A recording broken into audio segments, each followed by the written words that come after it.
Morning everyone.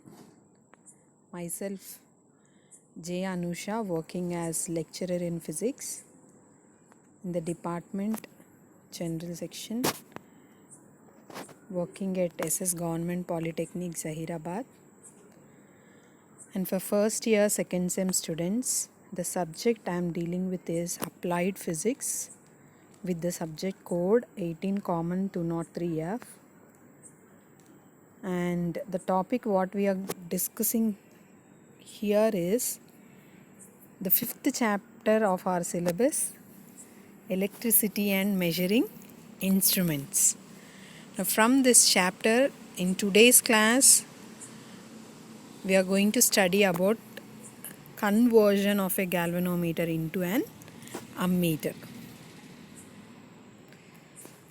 So to learn this, we are using a small PowerPoint presentation here. With the help of pictures if needed, we'll learn how we can convert a galvanometer into an ammeter. So the main objective of today's class is, on completion of this period, you'd be able to understand the conversion of a galvanometer into an ammeter. So before moving on to today's class, let us recall what we studied in last period. We studied about the construction and working of moving coil galvanometer. So let us see how we can convert a galvanometer into an ammeter. An ammeter is an instrument which is used to measure the large currents passing through a circuit. So for this purpose, it is put in series with the circuit in which the current is to be measured. So what we can understand here is, when it is put in series with the circuit, nothing but an ammeter. When it is in series with the circuit, we can measure current. Now for accurate measurement, an ammeter must have the following two properties. So it must have a very small resistance. In an ideal case, it should be 0, and a very large current carrying capacity. Since galvanometer is a very sensitive instrument, therefore it cannot measure heavy currents. In order to convert a galvanometer into an ammeter, a very low resistance known as shunt, this resistance is connected in parallel to galvanometer.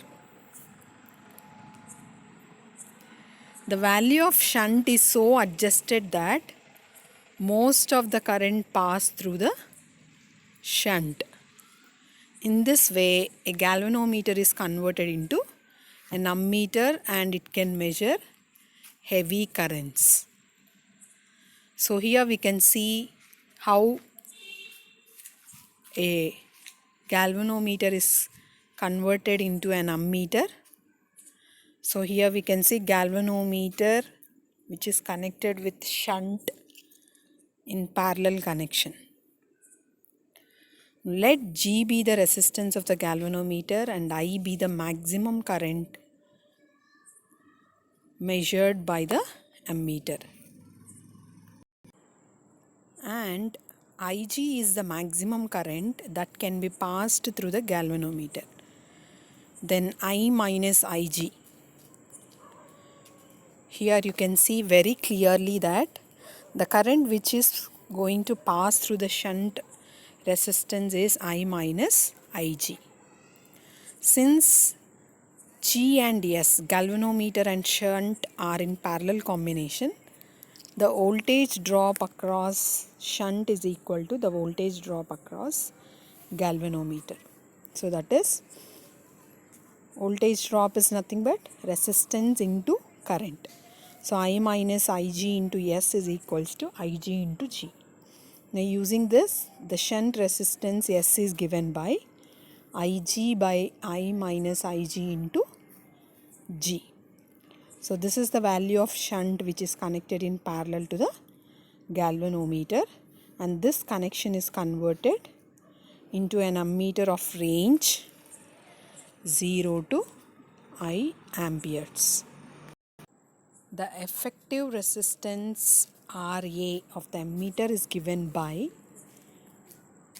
1 by RA is equals to 1 by G plus 1 by S. So when simplifying this, we got the effective resistance RA as GS by G plus S.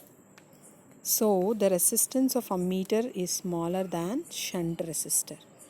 Since shunt resistance is low, the resistance of ammeter RA is very low, and when it is connected in series in the circuits, it will not affect the current passing through the circuit. An ammeter is a combination of galvanometer and shunt with the low resistance connected in parallel. So let us summarize what we discussed in today's class, that we have seen conversion of a galvanometer into an ammeter. Now let us see how much we have understood from this topic. Electric instrument which is used to measure large currents in circuits is ammeter, voltmeter, ohm meter or odometer. It is ammeter. How is a galvanometer converted into an ammeter? By connecting a high resistance shunt in parallel to the galvanometer, or low resistance shunt in parallel to the galvanometer, or high resistance shunt in series, or low resistance shunt in series with the galvanometer. It is low resistance shunt in parallel to the galvanometer. So an ammeter should have infinite, very large or very low, or none of the above resistance. So it is very low resistance. So the frequently asked questions from this topic are: explain the conversion of galvanometer into an ammeter. So this is about today's class. Thank you. శబ్ద కాలుష్యాన్ని